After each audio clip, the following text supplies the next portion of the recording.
बाधित घर असतं, शापित घर असतं, असे नेगेटिव्ह अनुभव येतात, हॉन्टेड हाऊस त्याला मॉडर्न लँग्वेज मध्ये म्हणलं जातं.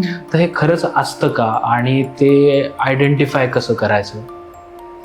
जरी तुमच्या हिंदी पिक्चरमध्ये किंवा इंग्लिश फिल्म्समध्ये दाखवतात तशा अगदी प्रतिकृती घरात दिसत नसल्या तरी बाधित वास्तू, शापित वास्तू ही संकल्पना निश्चितच आहे.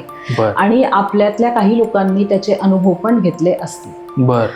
ज्या वास्तूमध्ये पंचतत्वांची सिंक्रोनिसिटी बिघडलेली आहे.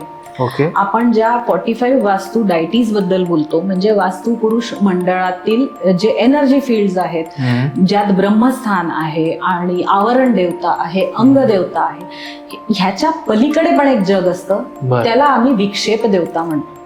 तर कुठल्याही वास्तूमध्ये विक्षेप कधी निर्माण होतो? विक्षेप हे नावानेच तुम्हाला कळेल की ज्याच्यात काहीतरी बिघडलेलं आहे अशी गोष्ट.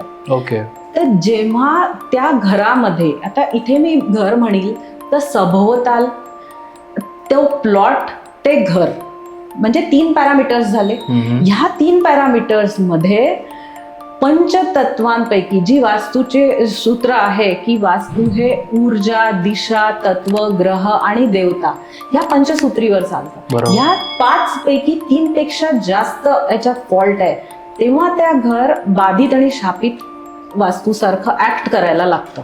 राहणाऱ्या लोकांना तसे अनुभव यायला लागतात.